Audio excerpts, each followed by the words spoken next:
YouTube, how we doing? Pass the prop back here again. We're here on. Actually, I fucked up the title, bro. I put the wrong date. I made this at like 3:30 last night. And now it's or at midnight last night. I put it for 3:30, and I fucked it up, man. So 3:31, last day of March, actually, ready to go. Back with my guy Stu. How you doing, man? I feel like it's been weird because I saw you 3 days in a row, and now it's been a full weekend. Yeah, no, I mean, good little refreshing break. Obviously, last week was pretty hectic. Opening day, March Madness, all that going on. So good to get a little weekend, chill out a little bit for me at least. Not quite bet as much, but I watched a lot of baseball. Obviously, watched the college basketball, and yeah, it was a lot of fun. Honestly, I'm excited to keep it going and hopefully, keep the good times coming. Yeah, it was a loaded weekend. Obviously, we had 3 straight days of the show, so got to get a lot of bets out, and we can kind of go through those.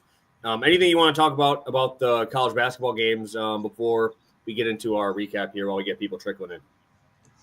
Yeah, I mean, rest in peace, Michigan State. They went out. Obviously, that would have been nice. But I really didn't bet super heavily, honestly. I was just kind of enjoying the games. I mean, I don't really have any strong. Everyone kind of believes Duke is like unbeatable now. The way they're getting talked about. I think in the futures market they're like plus 105 to win it all from here on out. So they're obviously going to be favored in this game and then the next game as well. So I don't know. I mean, I think they're I feel like people are crowning them a little early, personally. But I'm excited. I don't know. Auburn is interesting. I still don't believe in Auburn, but it is what it is. I'll probably fade them next round. But, yeah, I'm excited. What do you think?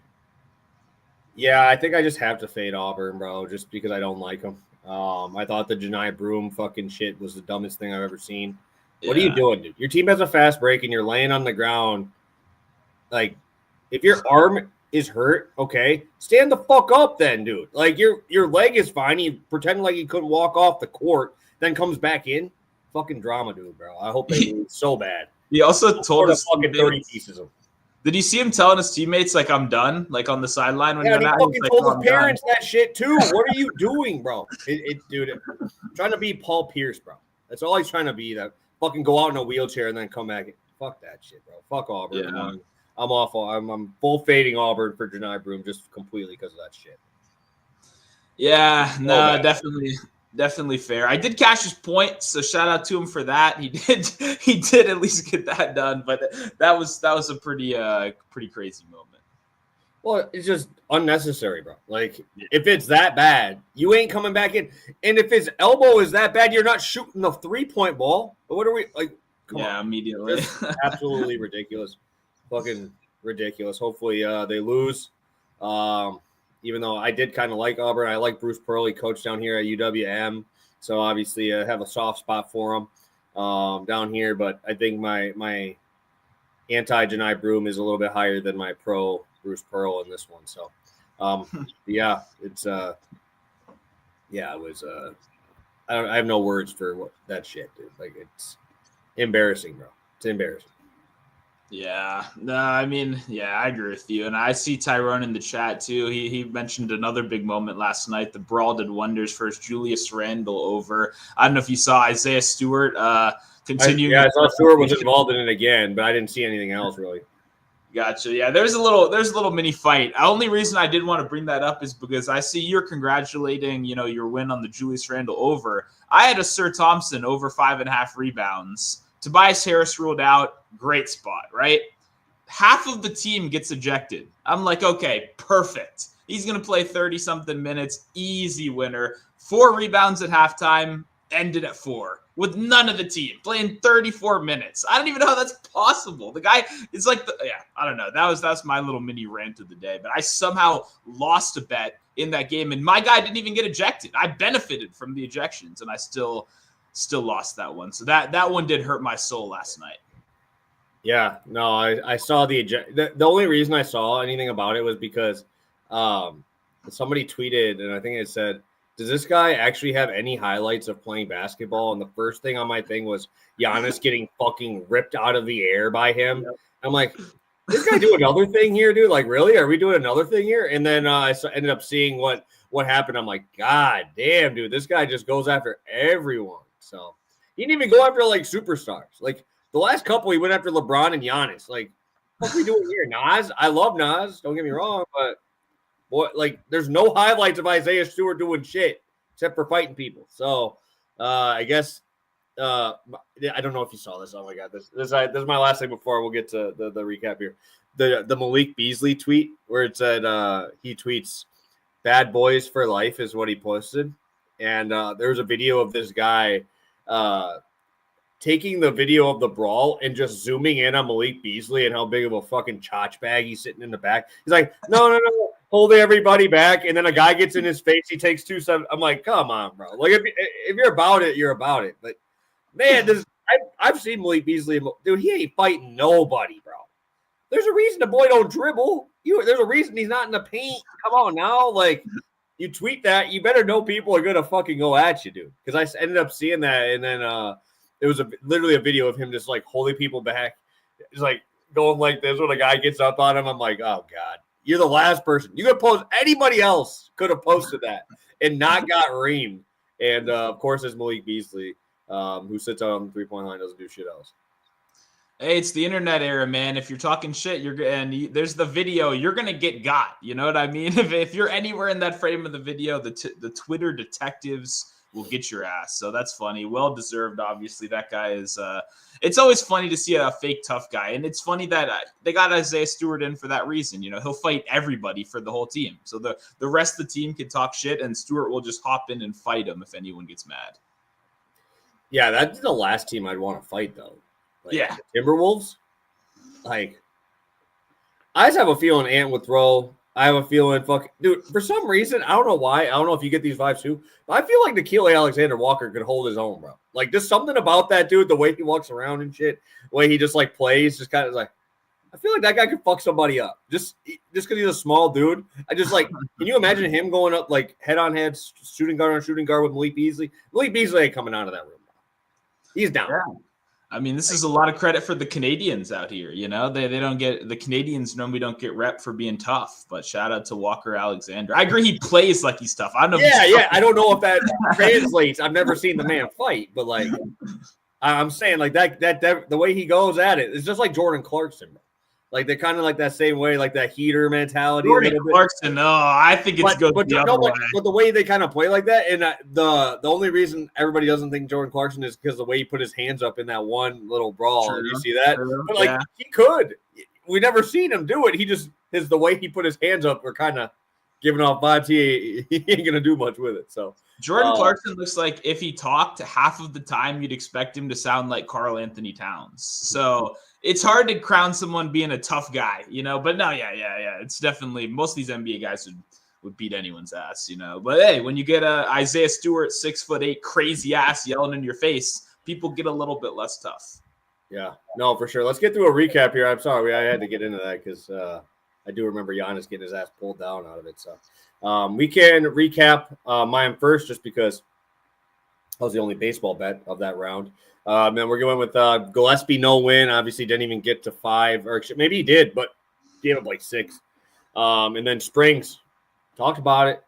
Fucking shutty. 6 innings, shutty, 9 Ks. Very profitable for your boy there on Springs. I played him in a multitude of different ways. Shout out Springs, man. He's got swing and miss stuff.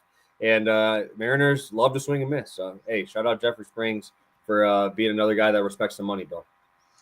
Yeah, no, I told you big on this one. This was nice. Obviously, I'm a big fan of Springs. So when I saw this line at 2.5, I was definitely with you right there. And that series, funnily enough, was probably my most profitable series out of any.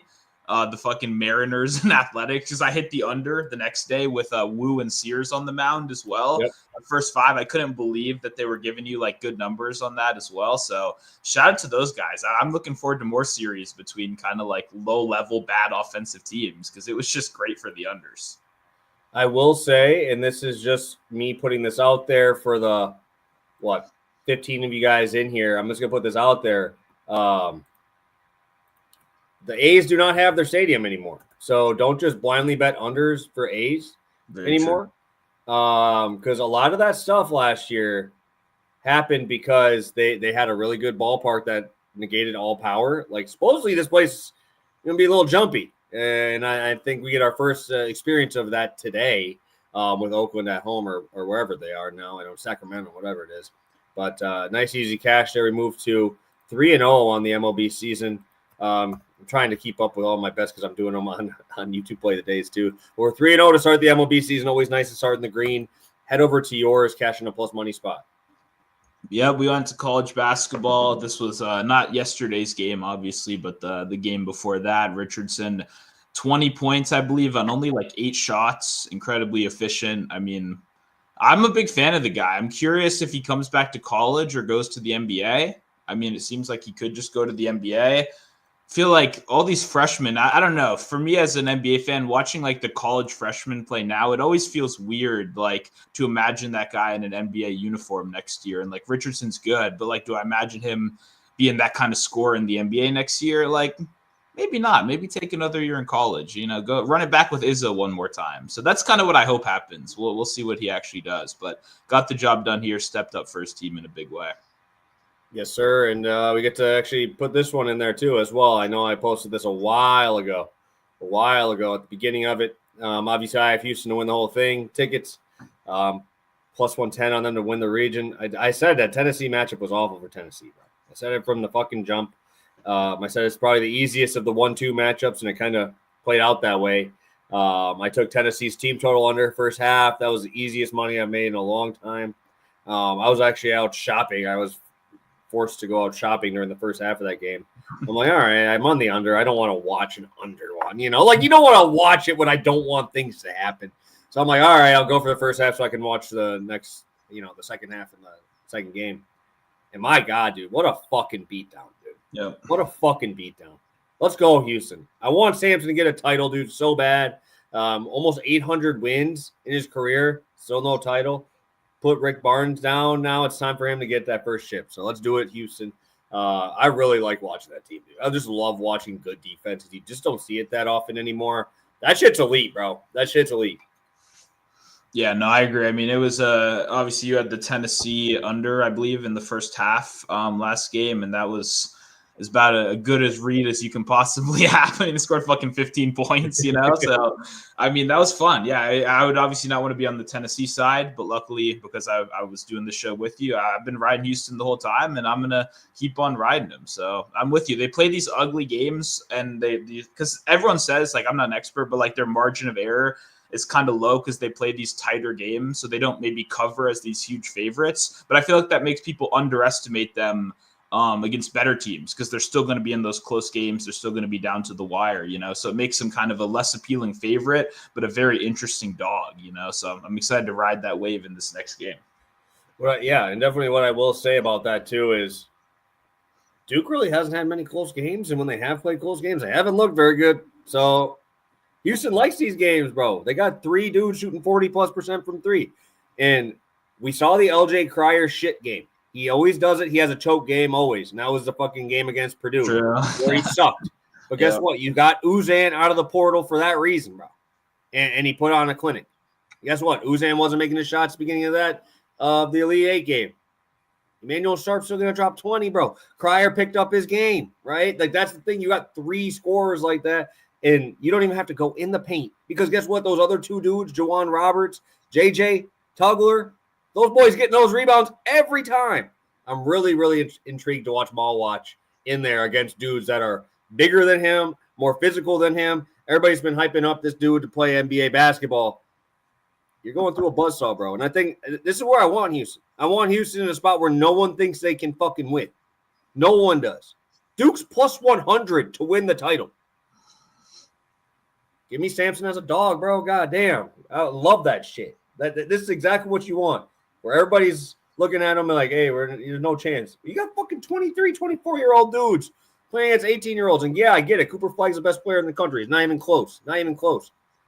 But can the other dudes step up? Like Tyrese Proctor, is he going to step up in a game where he's going to have a dude on his hip all game? Con Knipple, like, I love him. He's from Wisconsin. He's like 30 minutes from me. God damn, dude, he's going to get – those guys going to be up on him from the jump. And I'm really excited because I feel like everybody's just going to hammer Duke and it's going to end up closing like 5.5. And I'm gonna be there. I'm gonna be there ready for him. So let's go, Cougs. Let's get this done. I'm just a good team to cheer for if you're not in that mood of watching NBA basketball of just everybody popping threes the whole fucking game. 100%. And the final thing I'll say too is if you care about the NBA, I mean, Cooper Flagg is going to be all you hear about for the next couple months. So if you want to see this guy against, one of the most physical teams in the nation, I mean, I think this is going to be like your NBA audition. Like, obviously he's going first overall. Everyone knows that. But like to people that actually care a lot, I mean, it's going to be a fun game to see how he handles this, because I love Flagg, but no one's really given him like a hard time yet in this tournament. I've been watching all the games. Like, there would be doubles and stuff. He wins a lot on like physicality and athleticism, which you don't get that much from like a white guy, to be honest. I think that's why people aren't like saying it. But like when you can't out physical people and you can't outspeed them and you get met with that toughness and that grit, that's when you got to lean on some other parts of your game that I'm not sure Flagg even has fully developed yet, So I'm kind of curious how that goes. And yeah, one of the reasons I like Houston in this one with you. Oh, God damn, dude, I'm going to be sweating that all week, bro. I told you I have my, I think they call it Calcutta, where you buy your, you bid up to your teams. Houston's my team. My multiplier, I get one multiplier a year, put it on Houston. So I get 2x the payout every game. Let's go, Houston. Because if Houston wins, they're favored, bro. I'm telling you that right now. If they win, they're favored over those other two teams. Maybe Florida might give me like a 1.5, but I still think Houston would be the favorite if they beat Duke and everybody's, hyping up Duke the way they are. So, all right, let's get to today's slate, Stu. It's going to be interesting. How do you want to do this? Do you want I have absolutely no idea what's going on in the NBA outside of last night my Bucks playing an over game against the Hawks, because that's a given. I have not looked at NBA today. I will not look at NBA today. I got a lot of baseball, every team in play. You want to talk us through this little NBA slate here first? Yeah, we can just get through my NBA real quick and then move on to MLB. I'm cool with that. It's not really an impressive slate. I mean, it's that time of year. It's tankathon. Even if you go into DraftKings right now, you're not even getting that many available props right now. So it is what it is. Kind of a not a shit slate, but it's not a great slate. I mean, you get Kings Pacers. That would have been fun at one point with all the revenge narratives and stuff like that. But it's a little bit played out. We've seen that matchup a couple times already. I'll probably tune into that one just to see the Sabonis Halliburton stuff. But that's like the game of the day. But not getting anything too crazy tonight. Awesome. Yeah, like I said, when MLB flings around and we've hit our first three, I'm gonna keep the train rolling there. So I have I don't even know who's playing tonight, honestly. So I will obviously kick it over to you. Looks like we're going back to this is your guy, right? This is your guy from No. This is Utah. We're in Utah. Utah, yeah. Okay. They've made it confusing with so many K Georges. Oh my God, dude! Keyshawn,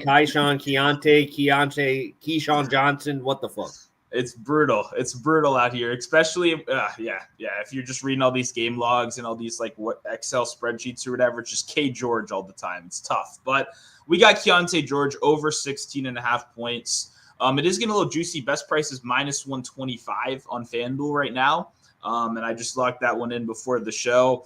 So this is, peak tank matchup. We got Charlotte versus Utah. We have obviously the big guys out for the Jazz. Now we have no LaMelo for the rest of the season for Charlotte, which means they're starting like Daquan Jeffries and he get like big boy minutes. I remember before I stopped playing NBA DFS, that boy was 33 minutes. I'm like, what are we doing, dude? Yep. And believe it or not, he's still there. He's still playing those heavy minutes. And I cashed on Nick Smith Jr. last night, so shout out to him. He's just going to be a shot chucker. So I guess that would be your viable option on Charlotte. But they played a back-to-back last night. I'm very surprised. Even I thought the money line would be a little higher. I kind of like the Jazz just to win this game, because if there's one thing I know, the Jazz tank squad isn't terrible. Like, they play close enough games. Colin Sexton will still probably play like the first half of this game. They're not like fully letting him out of games yet, but he's kind of like half playing. Jordan Clarkson's been ruled out for the year.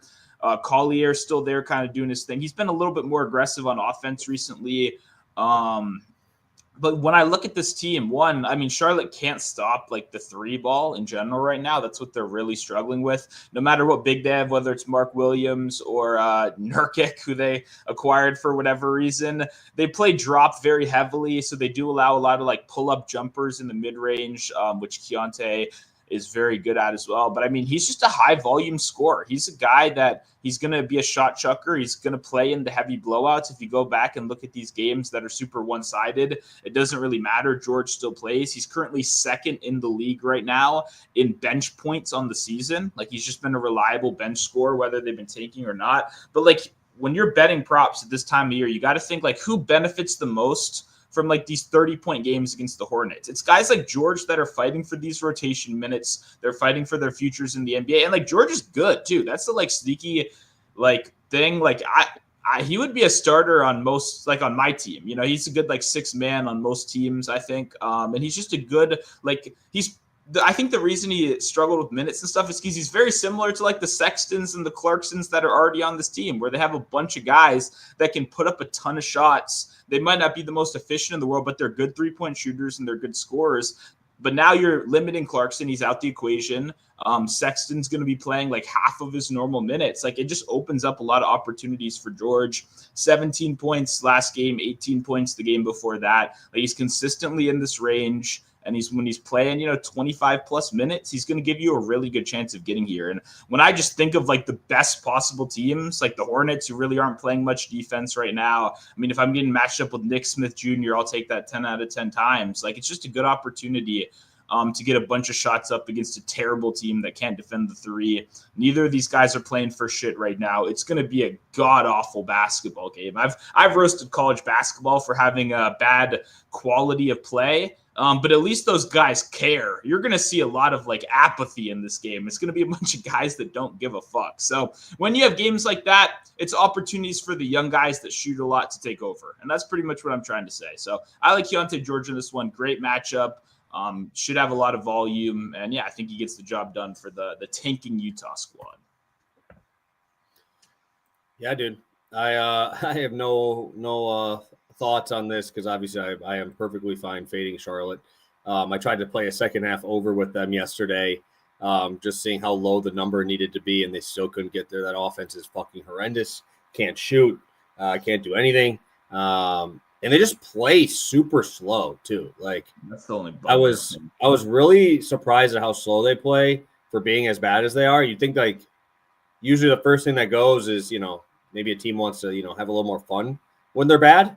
And just trying to play these up and down types of games, but they're just bad and slow, which is combo for absolutely awful games across the board. So definitely a good fade spot for them. Definitely like the talk of the money line as well. Yeah, I agree. I don't bet many NBA money lines, but I'll probably toss a couple bucks on that just to get a little exposure, and then not watch a single second of the game. That's the key to the whole thing.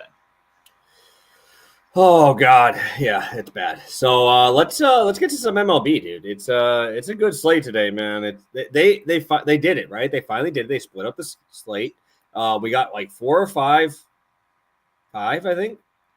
4 early games up through 2:05 my time. Then they have like a nice 9-10 gamer tonight. We love to see that. Really nice split of games. My Brewers opening day at home is going to be crazy out here. That'll be fun. Of course, they're starting a fucking opener on opening day here. So it's like a fucking one inning guy. Get him out there, get him out, and we'll see what happens. But, I'm actually really excited for that game. They get to face off against Bobby Witt. Some of my family's actually down here at the game. I'm going to watch Bobby Witt. That'll be really cool. Obviously, top 3 player in baseball right now, and probably one of the most exciting. So there's that. Also, you got some good baseball games as well down the board. You also have Athletics' first game at their new facility. And then you kind of look at some of these other games. Guardians, Padres, probably a good matchup there to watch. But I'll be targeting a few other spots today.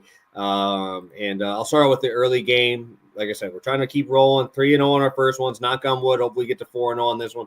I'm starting off with Christopher Sanchez. Christopher Sanchez under 1.5 earned runs.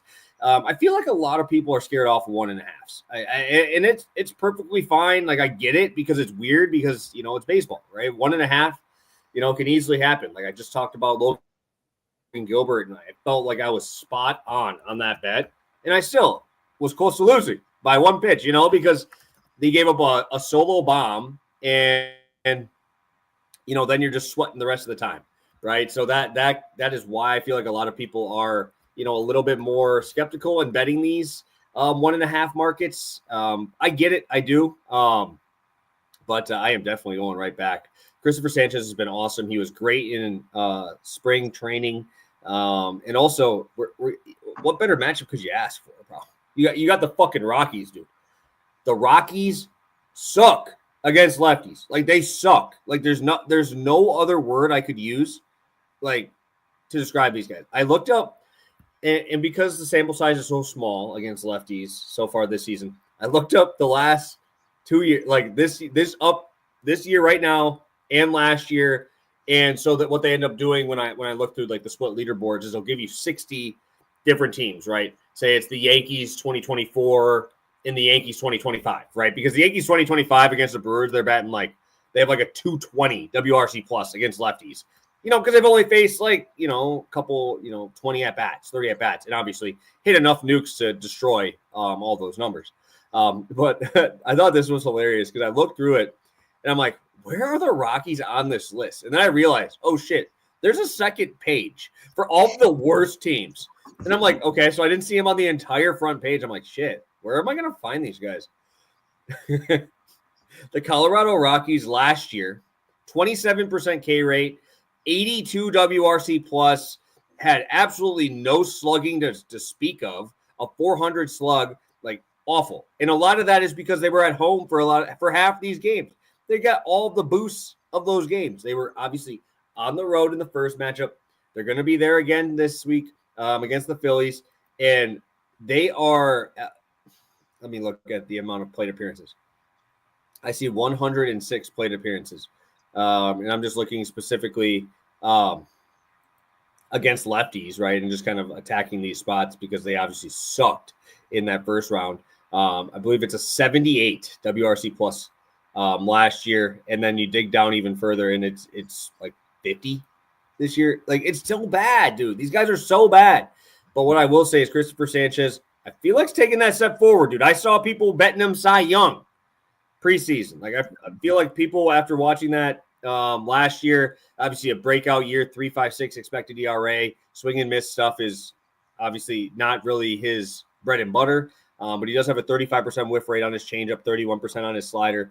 I think that it's going to be a game where Philly's going to have to show up. Obviously, the National Series, they looked good offensively after the starters come out. Like, they had to wait till starters came out. But again, I feel like this could be that type of game where we kind of saw that Christopher Sanchez doesn't have a super long leash. I could see this being like a 65, 75 pitch outing, 5 innings, get him out of there. And that makes me feel even better about this bet. So feel like this is a great spot for Christopher Sanchez to show out against his Rocky team who just really can't do much. Brenton Doyle has looked lost at the plate in that Rays matchup.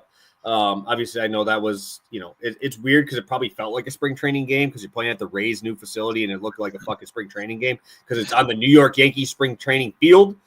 Awful. Fucking awful management. Hopefully, every one of those front office guys get fired. They can go take on Anasio and get shipped to fucking Korean Baseball League for all I care. So yeah, it was tough to watch, but another game not in Coors, I'm good with fading the Rockies.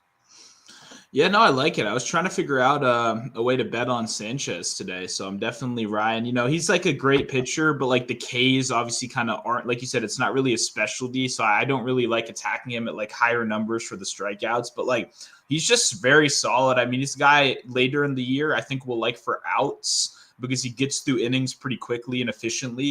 He's very good at initiating that soft contact. So yeah, the Rockies fucking suck and Sanchez is good. I think sometimes it's as simple as that. I see these guys grounding into a couple double plays in this one, like I think it just could be an ugly game for that lineup. So I'm definitely riding with you. And yeah, I think what you said in the beginning is very true. You said this a lot last year, but I'll remind new people. These 1.5 scare a lot of people away, including myself. it probably ended up being one of the props that had the most hit rate, like highest hit rate on last year, just from, I think I bet a couple myself, but mostly just tailing you on them, because you're right. If it's not a 2.5, a lot of the time I go like, I'll probably just stay off. It's a little harder to get to that number, but definitely had a lot of success doing that and look forward to riding with it tonight. Yeah, I mean, a lot of the times if I'm going to lose this bet, this dude's giving up 4 runs, and I would have to bet the fucking juice on 2.5, so it's like, yeah. I like that they're giving me a nice price here. Even on an offshore, I found like minus 105s. I'm like, damn, they're giving us some good spots. So definitely like leaning into that. And yeah, I understand. You are not sitting comfortably betting these props. Yeah. Like if you want a comfortable bet, the 1.5s are not where you want to be. And I get that. I do understand that.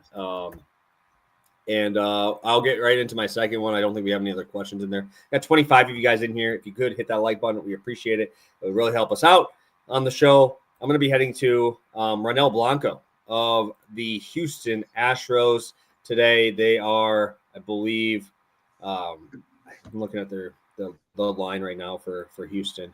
I believe they are minus 130 today against the Giants in Houston, right? So it's always tough because obviously when you look at some of these guys, they sometimes pitch better at home or, better at home. Just for Ronel Blanco, he actually has a better he has a worse ERA at home. This is going off of last year, but it's just because the dude gave up 12 bombs, right? Because you have all those short porches, right? The short porch and right, short porch and left, Crawford boxes out there. So obviously that is an issue for anybody going in there. Like there's not many Houston pitchers that like actually dominate. You have to be a high strikeout guy for that. And luckily for us, Ronel Blanco is that. I also like to look at last year's numbers early in the season. 32 innings pitched in March/April. 1.65 ERA was phenomenal. Second, May was 3.4, 2.5 in June. And then what you ended up seeing was that July and August, that middle of the summer, he started getting rocked. People started kind of figuring out what he does. And then at the end of the year, September, October, 0.75 ERA, absolute wizard, 25 Ks and 24 innings. The dude was lights out.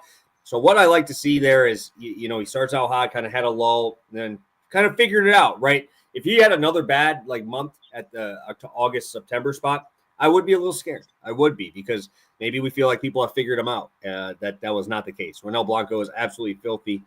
And what I really liked looking at is how dominant he was against right-handed batters. When you look at just numbers here, 190 batting average against.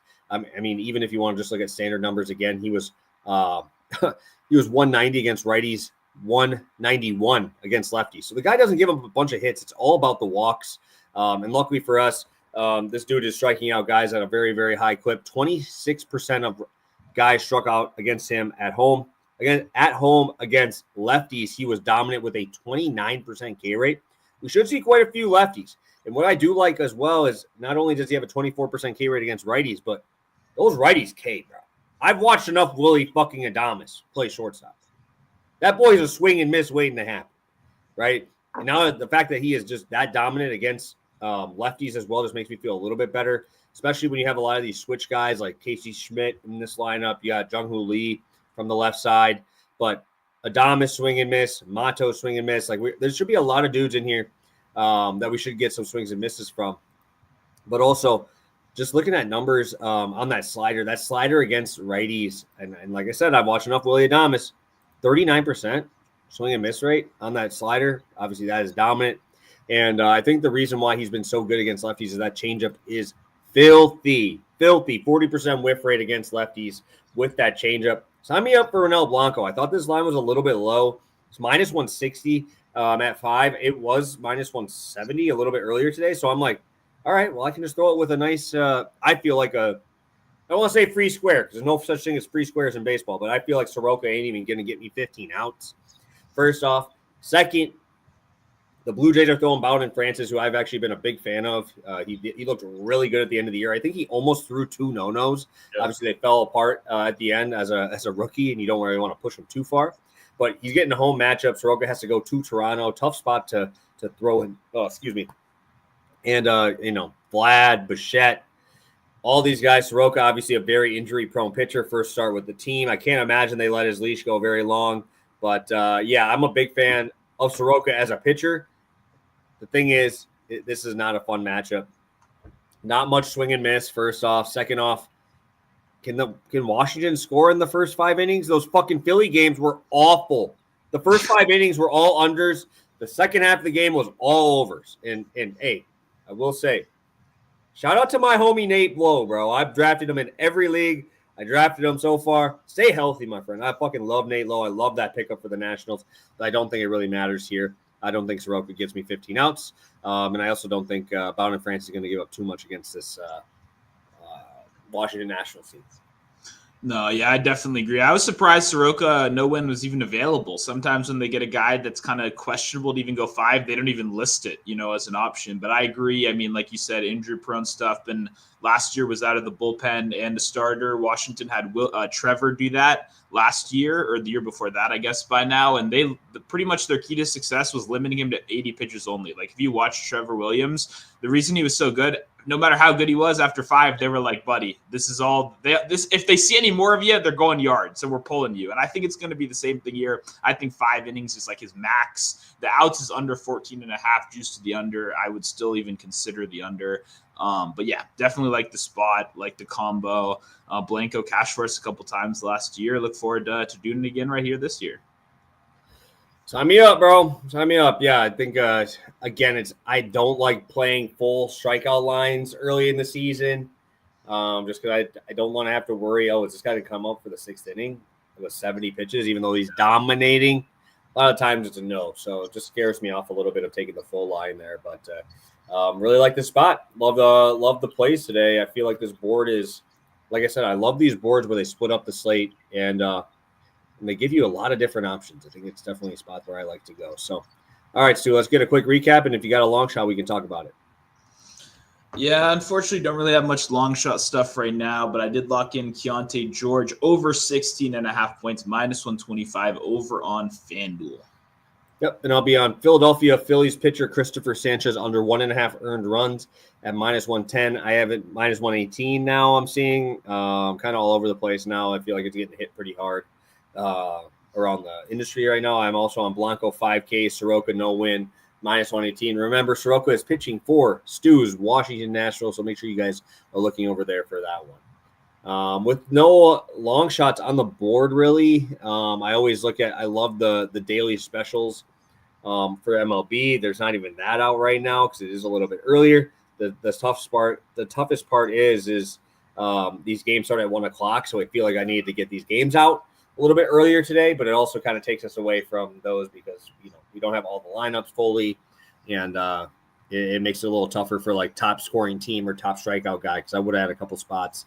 Unfortunately, it does not look like we can grab that today. Yeah, and the split slates make it a little annoying with the long shots, honestly, just because the release time gets a little unpredictable there. Yeah, I don't know. I mean, home runs are always fun. Like I said, I bet Vlad homer, but I want a little bit more data before, I'm really pulling the trigger in a lot of long shots. It's a good way to start the year in the tank, and I don't want to be doing that. So I'm playing it a little cautious, not going super heavy on the long shots right now, but I'll probably find something in the NBA before lock. So make sure, you're following over on Twitter, might get something there. What I will say is I think targeting Cubs today for home runs would be a spot I'd like to go. I feel like everybody, when they see the Athletics, immediately think that is going to be a very low-scoring game. Joey Estes is very prone to bombs, bro. Yeah. Very prone to bombs, and I feel like we're still getting good value in these games by people not knowing anything about this place yet. So I feel like no matter what, it can't be worse than the Coliseum. So I feel like getting 320 on Kyle Tucker on DK right now feels pretty healthy. I think I don't know if I really love it, but I think the odds are nice. I kind of like PCA at +600. Fuck, dude. Peter Crow Armstrong's a dude, man. The thing is, I like him a lot, and he's a Cub, so it makes it a little tough for me. But I really like PCA, dude. He's a fun dude. He's got swagger, swipes bases. I drafted him in fantasy this year just because I like watching him, and he's been a good addition to the team. I think that game could be a spot that I target some homers, whether it's Tucker, plus 320, PCA plus 600. Both of those kind of feel like spots I might be attacking. Yeah, no, PCA is interesting. He's one of those guys, all the prospect people like hype up a lot and stuff like that. It just kind of hasn't fully, shown itself on the major league level yet, but definitely a good price. I'll probably play some Tucker. Like, I already liked his total bases before this, so I'll probably fire that up. But yeah, sounds like a good spot. I'll definitely get a little long shot action in there. Yeah, I can get plus 430. I'm gonna put it on action right now. Plus 430 on FanDuel right now, and I can get plus 630 on fucking PCA. Damn, those are going in. Those feel way too long for me. Okay. PCA being plus 630, bro, against a guy in Estes who, misses bats, but dude gives up a ton of bombs. He likes to throw high in the zone. And you know how big of a fan I am of Kyle Tucker. I hate that he's on the Cubs right now, but man, his swing looks nice. The only thing is, you have Ohtani, and he just goes wherever Ohtani is, which sucks because Ohtani is just going to keep winning it, and Judge, and now you don't have to worry about Judge, but now Ohtani's over in the fucking NL and he's there now too, so it kind of really fucks it up because I feel like the only way that we don't get Ohtani MVP is with Jokic type of feeling where he has a better year, but people just don't want to vote for him anymore. Yeah, no, it's a brutal market. We talked about it a little bit on the first show, but MLB futures with those super low favorites is just brutal to bet on right now. So I definitely agree. It's unfortunate these guys that get a little overshadowed, by the Ohtanis of the world, but it's going to keep happening for sure. Yeah, so I will say those would be my two long shots. Maybe I'll put a quarter on each, plus 430 on Tucker, plus 630 on PCA. Let me just put that in writing so we kind of have those so it doesn't feel like I'm just bullshitting people. Tucker plus 430. These are DK or FanDuel ones. They always seem to have better lines on these for on FanDuel for these home run spots. I don't know why. I feel like it's just because DK also has those promos and shit. Like you get your money back and stuff. So FanDuel kind of has to, give you a little bit better prices since they're not, getting, all of those different promotions and shit. Yeah, no, I agree with that. But yeah, it's good to keep an eye out for. FanDuel definitely is beating the market in home run pricing a good amount of the time, a decent amount of the time. So it's important to find those differences. The one thing I'll say too in past years, if Caesars has a guy like 280 for a homer and everyone else is 500, just take the 500 wherever else. Like it's what I've seen that so many times over the last couple of years where if there's just a guy randomly at like 280, that you don't think should be there at all and no other book has them, take it on those other books. They might be onto something, Yes, sir. Yes, sir. Stu, anything else for the people before we head out today? No, I mean, good show today. Obviously got a little NBA in the beginning and then a lot of MLB after that. You've been off to a great start, and I look forward to tailing those plays and keeping it going. So, yeah, leave a like on the video if you haven't already. Here every Monday, Wednesday, Friday. Baseball's a long year, but hopefully we want to make it a little bit more fun. People always hate on baseball, but if you're making money, you're having fun no matter what. So excited to keep it going and make a little bit more money today. Yeah, last year we were up 18 units MLB. Obviously this year, 3-0 to start. Basketball is slowly creeping back up. We're at 16.1 units in the NBA right now / college. So we appreciate all you guys who have been with us this whole time. Obviously, the long shots help us out a lot on those NBA ones as well. So hopefully you guys have been with us this whole time and been making money with us because we appreciate you tuning in. 25 of you guys still left with us. If you get that like button, we appreciate you. We'll see you Wednesday. Me and Sue will talk if we do a little bit earlier. So just because I know Wednesday slates always kind of get us, right? Because they do a lot of early games because it's a travel day Thursday or a travel day to get to the games on Thursday. So definitely a little bit tougher for us to play like a noon slate of games when we're going at noon. So hopefully we'll be able to get you guys a good spot. So thank you guys. Appreciate you. Best of luck tonight, and we'll catch you on Wednesday.